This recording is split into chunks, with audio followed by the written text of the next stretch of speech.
السلام عليكم ورحمة الله وبركاته. متابعي قناة ميديا سبورت، أهلا بكم. شاهد ماذا قال كريستيانو رونالدو يتغنى بمحمد صلاح في تصريح خطير اعتبره البعض تصريح القرن ويكشف عن أمنيته الخاصة بصلاح. شاهد ماذا قال: في البداية عطروا فمكم بذكر الله، ولا تنسوا الصلاة والسلام على سيدنا محمد. ولو أنت محب لمحمد صلاح ما تنساش لايك للفيديو والاشتراك بالقناة وتفعيل الجرس ليصلك كل فيديوهاتنا. في لقاء حصري للنجم كريستيانو رونالدو أجراه مع قناة سبورت الإنجليزية، صرح كريستيانو رونالدو تصريح خطير أصبح حديث السوشيال ميديا عند سؤاله عن محمد صلاح، وقال: كم هو ممتع أن أشاهد محمد صلاح هذا اللاعب المصري الموهوب يتألق في الدوري الإنجليزي الممتاز عاما بعد عام. لطالما أحببت المنافسة وأعجبت باللاعبين الذين يقدمون كرة قدم جميلة وممتعة، ومحمد صلاح هو أحد هؤلاء اللاعبين الذين أتابعهم بإعجاب كبير. لقد نجح صلاح في تقديم مستويات استثنائية مع ليفربول، وأثبت أنه واحد من أفضل اللاعبين في العالم حاليا. ما يقدمه من أداء في كل مباراة يعكس عزيمته وإصراره على النجاح. هو لاعب رائع ليس فقط بفضل أهدافه الحاسمة، ولكن أيضا بفضل تأثيره الكبير على أسلوب لعب فريقه. من الجميل رؤية لاعب عربي يصل إلى هذه القمة ويصبح مصدر فخر لملايين من عشاق كرة القدم. أحب أسلوب صلاح كثيرا، طريقة لعبه تجمع بين السرعة والمهارة والذكاء التكتيكي. إنه يعرف كيف يتحرك في الملعب وكيف يستغل الفرص بأفضل طريقة ممكنة. لديه القدرة على أن يصنع الفارق في اللحظات الحرجة، وهذا ما يجعله لاعبا فريدا. بالنسبة لي هذا النوع من اللاعبين يجعل كرة القدم أكثر إثارة ومتعة. الدوري الإنجليزي الممتاز هو أصعب دوري في العالم، ومع ذلك تمكن صلاح من تحقيق النجاح فيه باستمرارية، وهذا أمر ليس بالسهل. أن تكون الهداف التاريخي لنادي كبير مثل ليفربول في وقت قصير نسبيا هو دليل واضح على مدى موهبته الكبيرة. تمنيت رؤية محمد صلاح في ريال مدريد، النادي الذي كنت جزءا منه وأعرف مدى عظمته.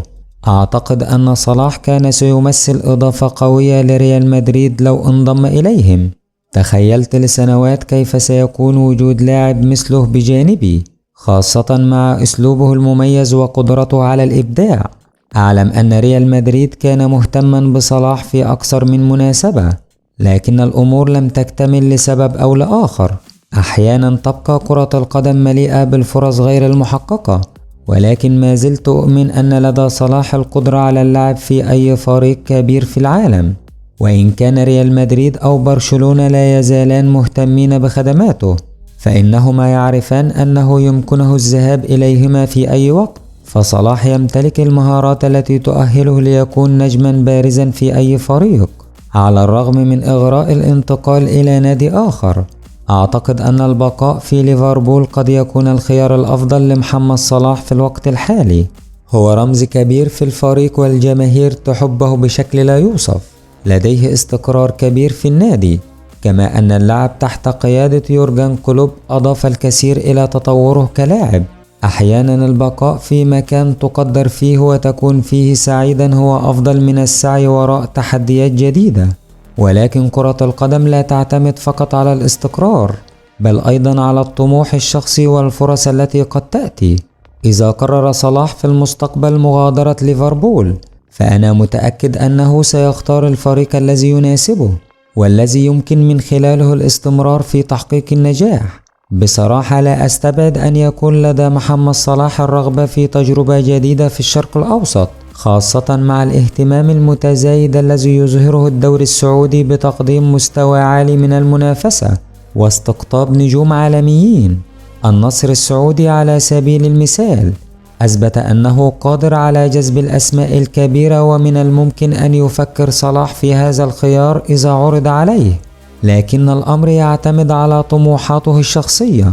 هل يرغب في مواصلة المنافسة في الدوريات الأوروبية الكبرى، أم أنه يرى أن الوقت قد حان لخوض تجربة جديدة في مكان مختلف؟ شخصيا أعتقد أن صلاح كإنسان طموح سيرغب دائما في التحديات التي تبرز موهبته. محمد صلاح مثال حقيقي للاعب الذي يصنع المجد بفضل العمل الجاد والتفاني. كرياضي أنا سعيد بما يقدمه في الدوري الإنجليزي، وأتمنى له النجاح في مسيرته المستقبلية، سواء استمر في ليفربول أو انتقل إلى ريال مدريد أو حتى اختار خطوة جديدة في الشرق الأوسط. فإن صلاح سيبقى رمزا للتميز والإلهام، لأنه ليس مجرد لاعب عادي، بل أسطورة حية تجمع بين الموهبة والتواضع والطموح الذي لا حدود له. محمد صلاح قد استحق عن جدارة أن يكون ضمن المرشحين الدائمين للكرة الذهبية، على الرغم من أن الجائزة لم تذهب له حتى الآن، إلا أنني أؤمن أنه لاعب يمتلك كل المقومات التي تجعله يستحقها.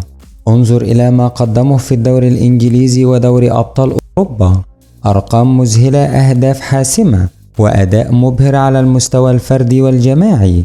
الكرة الذهبية ليست فقط تتويجا للأداء الفردي، بل أيضا للاعب الذي يمثل فريقه بأفضل طريقة ويسهم في تحقيق الألقاب، وصلاح يجسد ذلك تماما. للأسف التحيز أحيانا قد يلعب دورا في توزيع الجوائز الكبرى. نحن نعيش في حقبة يتم فيها النظر أكثر إلى أسماء محددة أو إلى إنجازات الفرق الكبرى. ربما لو كان صلاح يلعب في ريال مدريد أو برشلونة لكان حصل على الكرة الذهبية بالفعل. لكن كما أقول دائما، الجائزة لا تعرف اللاعب، بل أن أداء اللاعب هو الذي يثبت قيمته الحقيقية. أحد الأمور التي كثيرا ما تثار هي مسألة السن، خاصة بالنسبة للاعبين مثل محمد صلاح. وأنا شخصيا هناك اعتقاد خاطئ شائع بأن كرة القدم لها عمر افتراضي محدد، وأن اللاعبين بعد سن معين يبدأ مستواهم في التراجع. أرى أن هذا المفهوم يحتاج إلى إعادة نظر. أعتقد أن محمد صلاح لديه الإمكانيات التي تجعله ينافس في أي وقت، سواء كان في بداية مسيرته أو في مرحلة النضج الكروي. اللاعبون العظماء هم الذين لا يتأثرون بالعمر، بل يتكيفون مع تطورات اللعبة ويواصلون إبهار الجماهير. عندما يتحدث مدربون عملوا مع لاعب معين عن إعجابهم به، فإن ذلك يكون عادة شهادة صادقة على موهبته وشخصيته.